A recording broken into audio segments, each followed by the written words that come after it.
Buongiorno e ben trovati su Deriver Lab. Allora, oggi vi volevo parlare di Variac in maniera un attimino approfondita.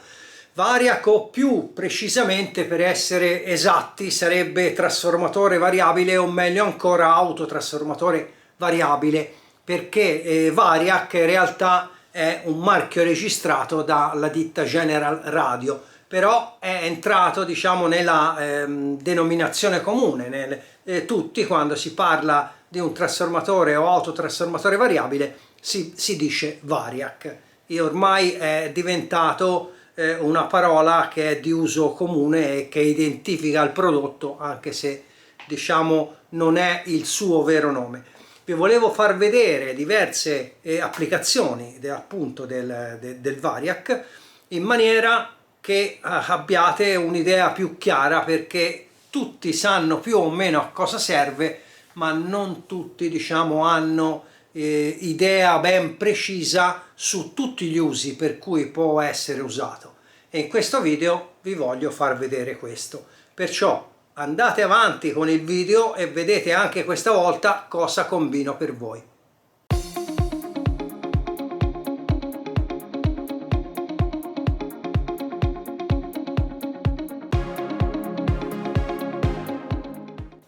Allora, questo è un Variac, però di qui in avanti per correttezza lo chiameremo trasformatore variabile, anche se, ripeto, è un autotrasformatore, perciò occhio, non è isolato dalla rete, sicché qua ai capi, poi all'uscita, ai capi di questa presa, vi troverete anche la fase, ovviamente, sicché state attenti perché non è separato dalla rete.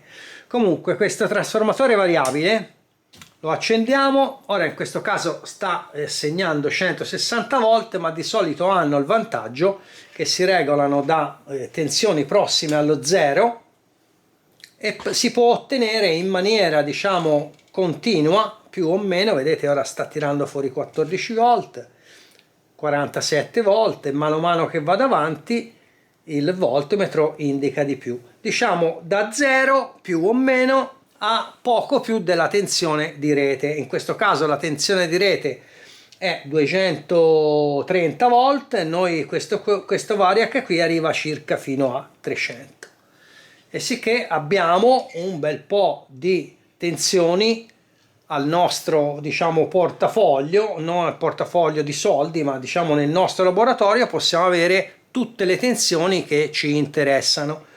Questo apparecchio qui è da 3000 volt ampere e è prodotto dalla Vevor. Ora vi faccio vedere, eccolo qua, è prodotto dalla Vevor. Fra parentesi, a chi gli interessa, in descrizione abbiamo uno sconto, sono riuscito a avere uno sconto, c'è il link per poterlo acquistare e uno sconto su tutta la gamma Vevor. Sono riuscito, diciamo, a strappare per voi questa cosa qui. Ora io vi spiegherei un attimino come è fatto e poi ve lo faccio vedere dentro senza sbudellarlo del tutto, ovviamente. Gli levo solo la parte superiore. Allora, questo qui è uno schema, diciamo, molto rozzo del Variac. Qui è la rete, per rete intendo la rete luce, sicché qua entra, diciamo, la 230 volt. Questo è un avvolgimento disegnato così. Questo qui è il nucleo, perché è un trasformatore, comunque sia un autotrasformatore, sicché, ripeto, non è isolato poi dalla rete.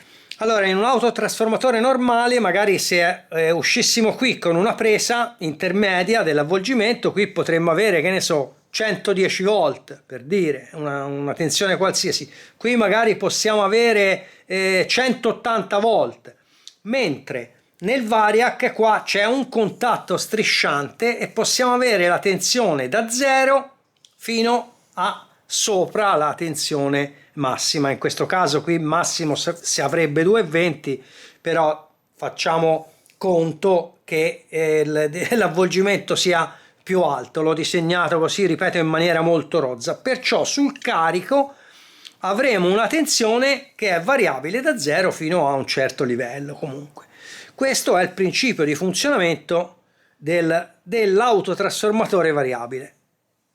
Allora, avete visto che questo qui ha un voltmetro digitale, niente poco di meno che. Comunque una volta quelli classici senza strumentazione avevano semplicemente una scala come quella che è disegnata sopra, dove uno metteva, qui c'è la freccettina, metteva per esempio qui, sapeva che aveva 60 volt, poi ovviamente andava a misurare con il tester l'uscita. Ora vi faccio vedere com'è fatto dentro. Non lo smonto del tutto perché ovviamente non ne ho la minima voglia.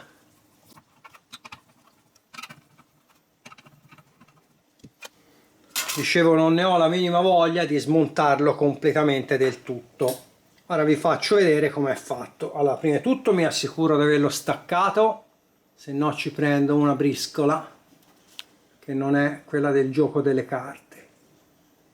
Allora, vedete che c'è qua un contatto strisciante che ruota.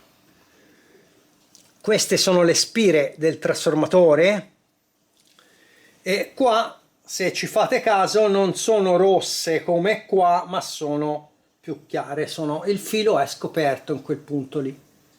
In quel punto lì è scoperto e quando ci passa questo contatto strisciante sopra, in quel punto lì è come se avessimo più prese, diciamo, intermedie del trasformatore, e sicché in questo caso possiamo ottenere tutte le tensioni che ci pare semplicemente ruotando la manopola che è posta sopra.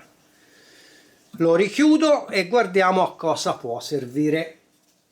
Allora, uno degli usi più classici quale può essere? Abbiamo un'apparecchiatura elettronica, in questo caso mettiamo un amplificatore, lo attacchiamo qua, meglio ancora mettendoci la lampadina in serie, vi faccio vedere comunque dopo con un altro amplificatore, vi metto un pezzettino di video di un altro amplificatore che avevo guardato, e poi se è tanto che è fermo, per esempio, e non vogliamo fare dei danni, possiamo piano piano aumentare la tensione del variac, del trasformatore variabile, in maniera che non gli diamo subito la botta della tensione, magari è stato fermo tanto, e con l'amplificatore aperto andiamo a controllare che non ci sia niente ovviamente che fuma, che non ci sia niente che scalda, e mano a mano diamo tutta la tensione, può passare anche un'ora, piano piano, ogni tanto gli diamo un pochino più di tensione fino a portarlo a regime, e in questa maniera anche i condensatori che sono stati fermi da tanto tempo non prendono la botta tutta insieme, che magari potrebbe non fargli bene. Questo è uno degli usi classici e ripeto, ve lo faccio vedere con un pezzettino di video che avevo già girato. Ricapitolando, amplificatore fermo da tanti anni, sicché condensatori controllati, che non ci sia dei problemi grossi. Ho pulito direttamente i commutatori e ora bisogna dargli, diciamo, l'alimentazione variac. L'uso del variac classico è quello di alimentare un'apparecchiatura elettronica come può essere l'amplificatore, in maniera da dargli gradatamente tensione, in maniera che se c'è dei problemi ce ne accorgiamo per tempo e non facciamo dei danni grossi.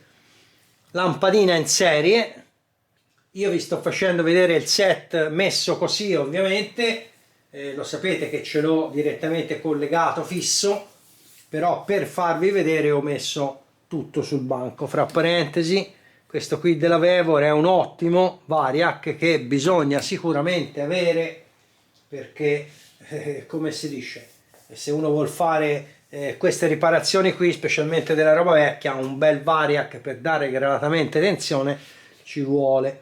Allora, ho collegato un voltmetro all'uscita in parallelo a uno dei condensatori di uscita. La tensione, se non mi sbaglio, ai capi del condensatore dovrebbe raggiungere circa 20 volt quando abbiamo 220 volt in ingresso del trasformatore. Così vedete quello che succede alimentandolo a tensione, diciamo, più bassa. Ovviamente, come ripeto, lampadina in serie, qui ce n'è due, ne usiamo una sola, quell'altra è svitata. Comunque, mettiamo, che ne so, all'inizio il variac è 60 volt, accendiamo l'amplificatore e come vedete sul condensatore abbiamo nemmeno 6 volt, sicché lo possiamo lasciare quando andiamo a fare la prova di un apparecchio fermo da diverso tempo, lo possiamo lasciare un po' così, diciamo 5 minuti, 10 minuti, quello che vogliamo, e poi alziamo ancora la tensione di rete, portiamo la tensione di rete, che ne so, intorno ai 100 volt, ma nulla vi vieta di andare su anche piano piano. 100 volt sul condensatore, ora abbiamo 9 volt, sicché vuole dire che il condensatore piano piano sta prendendo la sua carica un po' alla volta e non tutto un colpo, sicché tutto l'amplificatore, ovviamente tutti i condensatori che sono nell'amplificatore riceveranno una tensione inferiore e piano piano andranno avanti, diciamo, andranno avanti con la formazione del condensatore. 99 volt, qui 100 volt, portiamolo per dire a 150 e sul condensatore abbiamo ora a questo punto 14 volt.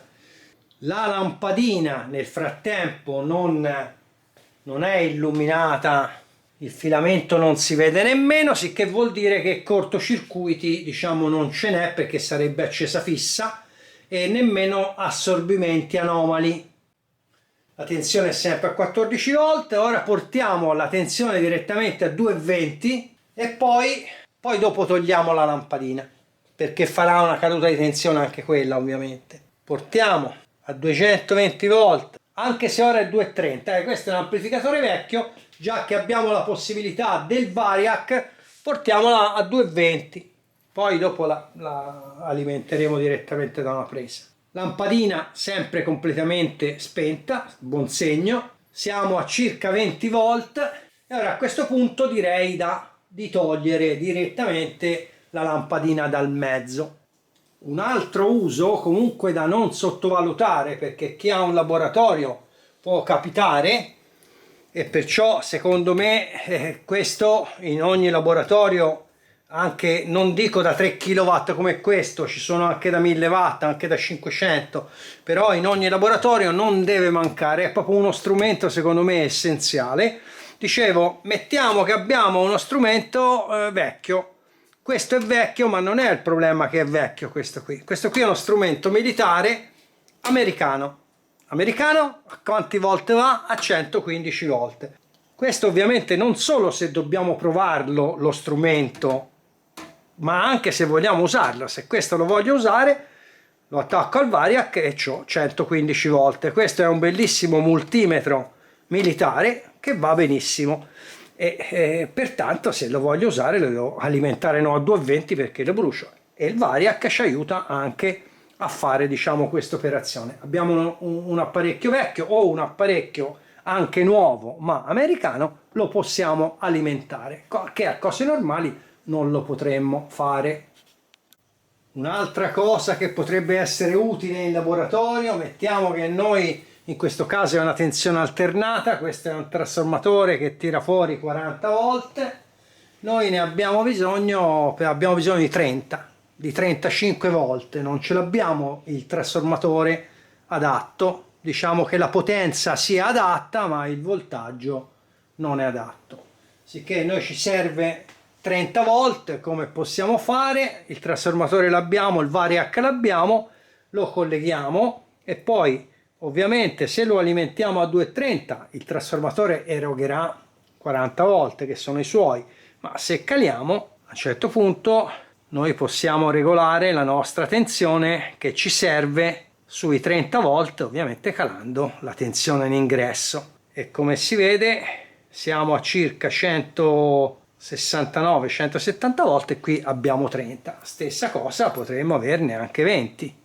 o 25, ci serve 25 volt, abbiamo un trasformatore da 40, possiamo regolarlo fino a che la tensione non è quella che ci serve, e anche in questa maniera qui il variac o il trasformatore variabile, si era detto di chiamarlo così, ci risulta più che utile. E anche questo è una delle cose che magari lì per lì uno non ci pensa, però può essere una cosa valida. Io vi faccio vedere cosa ci faccio, per esempio, per alimentare più amplificatori.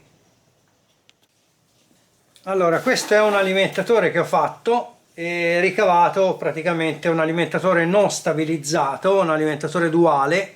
Qui c'ho anche sotto le uscite direttamente dal trasformatore, qui invece abbiamo, diciamo, il più e meno rispetto alla massa. Questa è la massa, qui abbiamo il meno, qui abbiamo il più, che è una tensione duale. L'ho ricavato da un alimentatore che ho smontato da un vecchio amplificatore di una Balera da 300 watt, che è un alimentatore che a cose normali ve lo accendo. Ci ho messo due resistenze un attimino di carico, se no con i condensatori grossi che ci sono, se poi vi regolo qui con il Variac non vedete la tensione che scende, ci vuole troppo tempo, che ci ho messo un minimo di carico per fare poi variare la tensione, per fare scaricare i condensatori, diciamo. Allora io l'accendo e questo qui a cose normali è un alimentatore da 47 più 47 circa.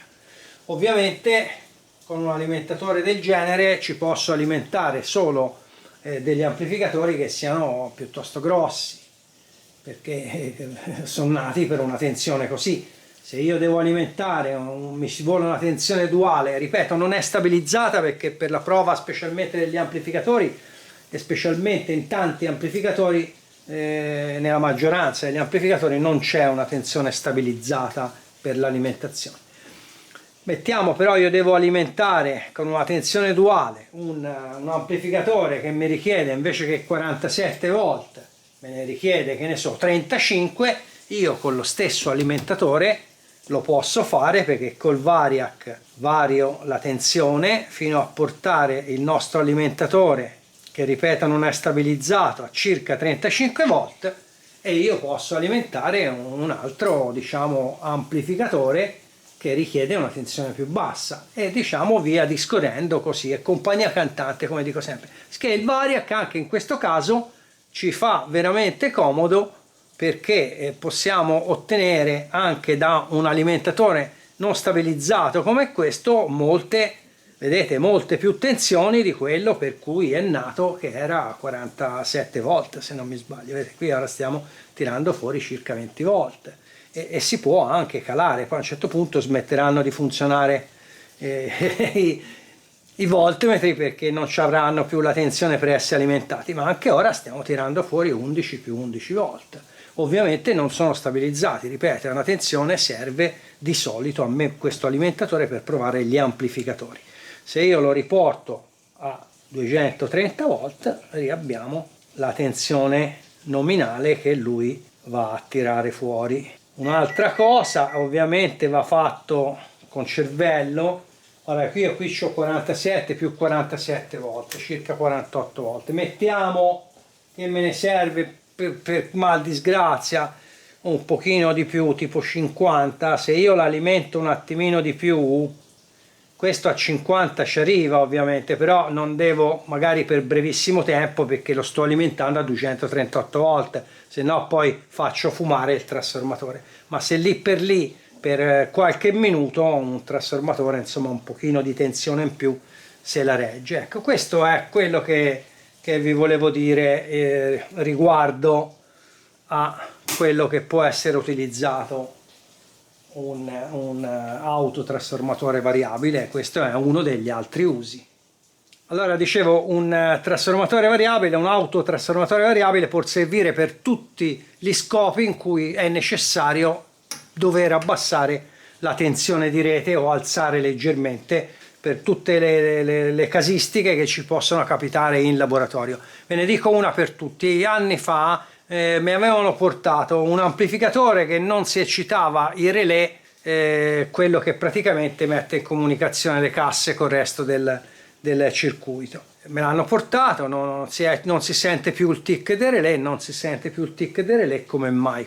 Però in laboratorio funzionava perfettamente. Sicché ho detto, ma a me mi funziona, io non so quello che dire. A un certo punto mi fa, ma sarà che io ho la tensione un attimino bassa? in casa, ho detto ma bassa quanto? Comunque vado a misurare la tensione, a quel punto lui in certi momenti aveva la tensione di 200 volt. Fortunatamente poi hanno risolto, stavano facendo diciamo dei lavori, hanno risolto. Io praticamente ho preso l'amplificatore, l'ho alimentato tramite il Variac e mi sono accorto che se scendevo vicino ai 200 volt il relè non eccitava praticamente, l'amplificatore non aveva niente, però abbiamo potuto appurare appunto con l'uso del Variac, con l'uso del trasformatore variabile, dov'è il problema, cioè con sicurezza l'amplificatore non ha niente, è solo la tensione bassa, perché spesso gli amplificatori il relè scatta anche con 180-190 volt, questo per dire insomma, ecco. Allora, questo video è terminato, io spero diciamo di avervi dato delle idee sull'uso dell'autotrasformatore variabile, che secondo me non deve mancare in nessun laboratorio, è uno degli strumenti che prima o poi va preso perché risolve secondo me veramente tanti problemi. Ho ottenuto appunto, come vi dicevo, uno sconto da Vevor, fra parentesi mi sembra costruito piuttosto bene questo Variac, questo trasformatore della Vevor, c'è uno sconto, lo trovate giù in descrizione, oltre al link dove potete prendere quel trasformatore lì, quel Variac lì, c'è uno sconto che è applicabile su tutto il catalogo se uno volesse prendere qualcosa. Questo è quello che sono riuscito diciamo a ottenere per voi, diciamo, perché a me, io ce l'ho e non mi serve. E niente, il video finisce qui e noi ci vediamo al prossimo video. Ciao a tutti!